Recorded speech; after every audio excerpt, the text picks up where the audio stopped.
Thank you very much, Bill. It's now my pleasure to introduce Leo Wolmer, who's a clinical psychologist who is the Director of Research at the Cohen-Harris Centre for Trauma and Disaster Intervention, who's developed a model for teacher-based post-disaster intervention. His presentation is titled Enhanced Child-Orientated Urban Resilience Following War and Disaster, and he's presenting this with his main collaborator, Professor Nathaniel Leor, who's the Professor of Psychiatry at Tel Aviv University and Yale Child Trauma Study Centre. He's the Director of the Cohen-Harris Centre. So thank you very much, Leo.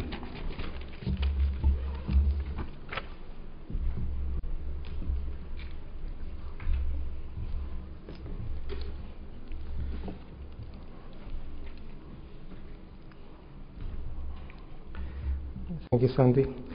This talk was supposed to be presented by Nathaniel Leor. It reflects some of the concepts we have been developing at the Cohen-Harris Center in Tel Aviv under his leadership. Unfortunately, due to personal reasons, Nathaniel Leor could not attend the meeting for which he worked so hard these past months. I know how much Nati wanted to be here with you, Bill, Sandy, Barry, Bob, and Barbara, and I hope I could transmit most of what Nati would have said today.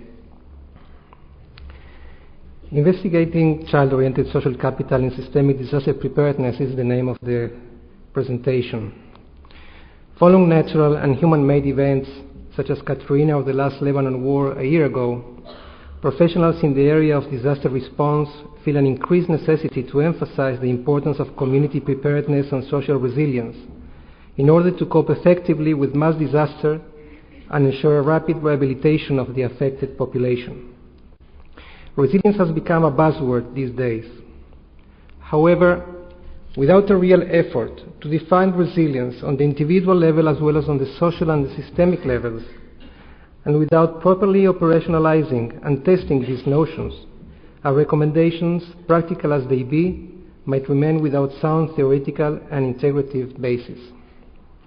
It may be appropriate to say that the concepts we are dealing with receive different meanings within different contexts. Our current context is that of mass disaster. Therefore, the response we would like to see as bouncing back or even developing and growing following the challenge is that which would counteract on a large scale the effects of disasters. In this presentation, we propose a holistic concept borrowed from the domain of social sciences, which objective is to complement the major methodologies that are the basis of the current approaches to preparedness and response to trauma and mass disaster in our profession. This holistic approach integrates methods from public health, ecology, and systems theory.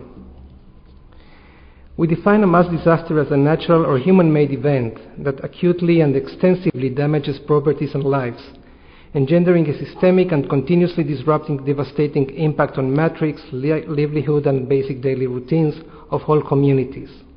We emphasize the acuteness of the event, which may find us unprepared, its extension resulting in massive damages of resources, the systemic impact requiring the rehabilitation of all systems, and the community aspect of the damage and of the recovery. Let us remember what were the main problems identified by the Congress committee that investigated the preparedness and response in regard to Katrina. The committee identified 5 main areas. First, disintegrated command and control, both horizontal and vertical. That is, command structures that were unclear, multiple, conflicting, uncooperative, and isolated, weak implementation of a unified command, and too many self-established command posts that all thought they were in charge. This poor coordination across command posts led to duplicative and conflicting efforts. Second, collapse of communication. Millions of dollars went into the hardware, but commanders didn't think systems. Therefore, when communications failed, so did the response. Third, planning. The committee identified the failure of dissemination and training. Plans developed by mid-level managers were not known by those above and below, were not trained fully or exercised realistically, and did not consider long-duration responses or long-term recovery. Fourth, poor resource management and accountability resulted in a number of self-dispatched agencies that could not support themselves and did not know how to connect. And fifth, unprepared and disorganized evacuation and shelter. I'm sure the images we all saw spoke by themselves. The truth is that this report could have been written in most Western countries following a mass disaster. Why should this be the standard rather than the exception? What makes Western privatized societies so vulnerable to mass emergencies? Here are some possible clues. The horizon of our planning is mostly short-term. Our societies display large bureaucracies in conflict. Marked horizontal and vertical fault lines exist between our institutions. We fail to form real communities. Rather, we have urbanized pseudo-communities. Our citizens as consumers are passive social participants instead of active players in the process. There is a harsh competitiveness around, but we lack mutual guarantees. We feel more and more the conflict between individual and family autonomy versus national security. Most of us endorse the rationalist illusion of social political regularity. What we saw yesterday, we believe, will return tomorrow. Our watchdog, the press, sometimes falls asleep, and we occasionally replace critical disaster response by mythic ideologies. For example, one theory explained that the 1999 earthquake in Turkey was the result of the US and Israel testing a nuclear bomb in the Mediterranean Sea. This background also explains why sometimes, as disaster responders, we really feel the frustration of trying to help, bring the best of ourselves and our institutions, and still, surprisingly, observe intra- and intersystemic disorganization.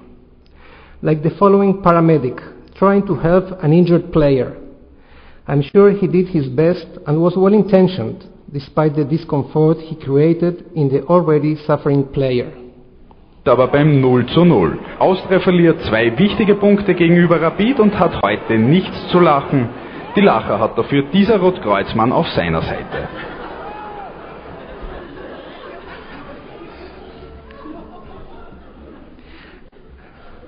Again? Like the paramedic, we too may be in a hurry under disaster conditions to carry the stretcher, while forgetting the person lying there, our community. And remember, we are stressed out, working under the pressure of an emergency, performing multiple tasks. It's not surprising we may end up dissociating between thoughts and motor tasks, focusing on the detail and forgetting the whole systemic picture. The paramedic's surprise to find again and again a head between his legs shows us that he didn't have a mental representation of the task he needed to perform. Neither was he coordinated with his partner. You don't want to be in that stretcher. Again, an ill-performed evacuation process in which the injured feels both pain and humiliation. Putnam demonstrated that in the US, and we may generalize and replace the name of the country by your own, there has been a significant decrease in social capital over the past decades, a decline in social cohesion, individuals' involvement, and mutual guarantee. Aber beim 0:0. What is social capital? Putnam defines it as the function of mutual trust, bonding, and social networks, bridging of both individuals and groups, and social norms such as obligations and willingness toward mutually beneficial collective action. In addition, it reflects the ties between communities and those in position of influence in former organizations, linking. In institutions, social capital is associated with knowledge sharing, lowering of transactional and turnover costs, and greater coherence of action. Children also benefit from social capital. For instance, familial social capital is associated with more positive psychosocial outcomes in child development.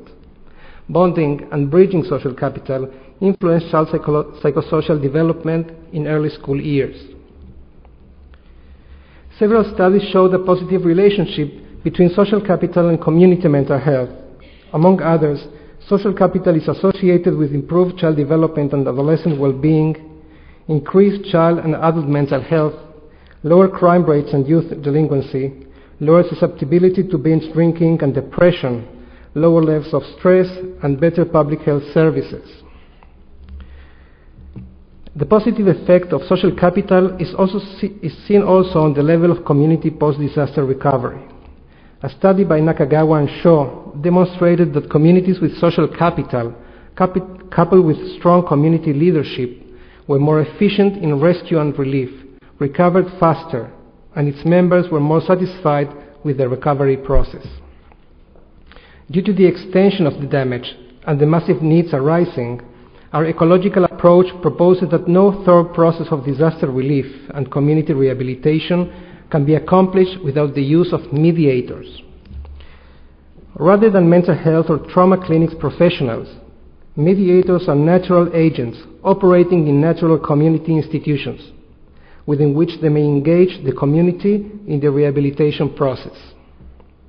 To these agents, our professional mediators, we may wish to impart specific knowledge in advance. They may be teachers in schools, nurses in primary care clinics, social workers within the welfare system, or army officers. Through a process of empowerment, mediators will be ready for mobilization in the area designed for change, whereas the role of the mental health professional would be to serve as collaborator and facilitator, teacher, mentor, and supervisor. Supervisors must respond to mediators' needs by encouraging them, making them feel cared for, and helping them develop a sense of belonging, meaning, and purpose. Our approach to community disaster preparedness and rehabilitation adds one more level of social capital to the bonding, bridging, and linking levels. We call it enveloping social capital. It is the community's capacity to create an envelope of institutions, a community of institutions, in which leadership, knowledge, and goals are mutually embedded, and there exists a shared commitment to common consumers, individuals, and communities. For example, in Tel Aviv, the city's director for emergency psychosocial intervention serves as deputy director of the Cohen-Harris Center, whereas Nathaniel Laor, the director of the Cohen-Harris Center, serves as the city's director for emergency mental health. We call it reciprocal representation of leadership, and it results in efficient coordination and generates a better containment of the challenge. We strive to achieve similar alliances and release control whenever possible in order to achieve agreement on training and empowerment of agents during routine times, to serve as mediators during emergencies, and in order to plan a coordinated response based on protocols, guidelines, and standards. With this model, we have accomplished important results over the past years. For example, we achieved a significant reduction in the turnover of the municipal emergency system personnel supervised by trauma experts, despite increased workload due to continuous terrorist attacks. In terms of community preparedness, we demonstrated a significant increase in the level of parental, medical, and personal self-efficacy following a multi-agency preparedness week in 5 communities before the Gulf War. Within the municipal medical center setting, nurses and social workers reported a significant increase in their professional preparedness to assess and intervene with patients exposed to traumatic events and with their families. In an intervention performed with empowered nurses and physicians within the primary care system, we showed a significant decrease in anxiety and depression during continuous terrorist attacks following a short-term CBT intervention. Within the trauma centers we established in the community, we saw an increase in the number of trauma victims assessed and treated, following reaching out by the joint effort of municipal human services and mental health clinics. And within the Israeli Defense Forces, we intervened with reserve combat units with severe exposure and massive losses, using a platoon-based joint intervention lasting 4 meetings and performed by civilian and military professionals in coordination with the unit's officers. We showed a 50% reduction in PTSD symptoms and a 66% increase in motivation to return to duty. Let us examine 2 examples of social capital in action within the school setting. The first was quite successful based on the trust developed between our team and the various community institutions in a village of relocated victims after the 1999 earthquake in Turkey. It allowed the empowerment of teachers to serve as mediators and take responsibility for a clinically informed 8-session classroom intervention.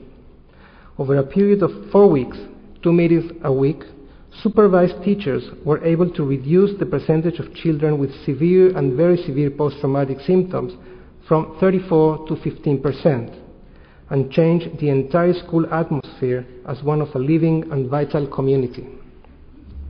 3 years later, the intervention group reported slightly reduced symptoms compared to a control group. However, their level of long-term adaptation in terms of academic achievements, social performance, and discipline, as reported by the teachers who were blind to the intervention, was significantly higher than that of the control kids. A more recent example, performed over the past months with 3,000 kids in the north of Israel following the last Lebanon war, resulted in a partial failure to maximize social capital in the face of disaster within the school system. We call it partial because we could not reach agreement to implement the full trauma-focused program we proposed. We had important achievements, but also some disappointments, and because the reduction in cases of severe and very severe post-traumatic symptoms was only from 34 to 26%. On one side, we were able to establish strategic relationships between the education, health, and welfare systems of the affected cities. We obtained the necessary authorization to implement a teacher-based classroom intervention. Teachers and school counselors were allocated for the project, and a training program was invited. An assessment program was established, and the education system accepted to establish treatment groups within the school as a second stage of the intervention. On the other side, we witnessed a significant postponement in the program's implementation. We had no authorization to assess a control group, and the intervention was authorized as a health and coping promoting approach, rather than as a trauma-focused intervention. Why did this happen? As we have seen in other regions under similar conditions, it seems that the school professionals and administrators wish to emphasize the issue of returning to routine functioning after months of war-related chaos during the summer months. The partnership between the various systems was established on the background of significant pressure to return to normal routine. Teachers usually perceive the return to the routine educational program as a sign of adaptation. We, however, know that kids may display what seems to be normal adaptation despite significant internal suffering. It is as if the objective of the education system was back to routine, and intervention projects were considered an obstacle. We should bear in mind that many teachers and administrators themselves suffer from symptoms of post-trauma and anxiety.